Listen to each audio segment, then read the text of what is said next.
A double fire has now turned deadly.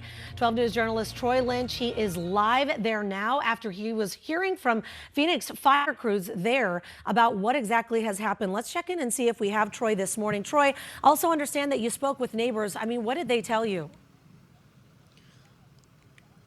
Yeah, Allison, they told me it's just a sad morning. It really is.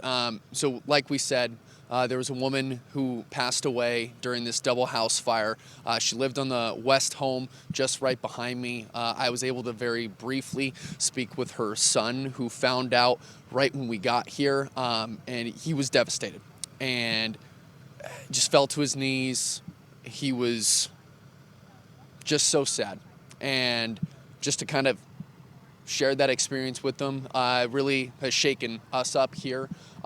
So yeah, it's incredibly sad here this morning off of 83rd Ave and Thomas in West Phoenix. I'll step out of the way real quick so you can see the scene that's going on behind me right now. As you can see, the fire crews are still very much working on just working to see how the structure is right now. We do know from one of the neighbors that the roof collapsed. You can see a giant hole within the garage that the Phoenix Fire Department actually cut open. And so, yeah, they're still working on figuring out the cause of the fire right now. Unfortunately, I believe we do have more questions than we have answers, but what we do know, we heard from Phoenix Fire earlier this morning, and they told us that they balanced their efforts to try to put out both of the flames that engulfed two homes. Crews were conducting search and rescue, and that's when they found the woman who was pronounced dead at the scene. Now, the Community Assistance Program is here to help with the families that were affected. However, there were no other injuries reported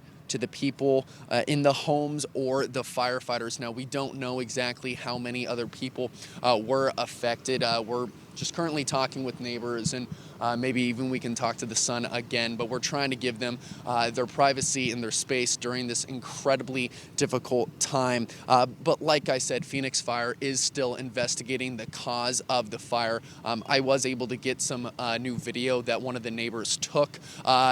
We haven't had time to send that back to the station, so we're gonna have that video coming up at 5 o'clock, and it is some pretty tragic stuff. So, but yeah, we'll come back in just about a half an hour with hopefully some more updates here, but we're live in West Phoenix. Troy Lynch, 12 News, today in AZ. Oh, wow, just devastating. Didn't realize, Troy, you had been able to speak with her son.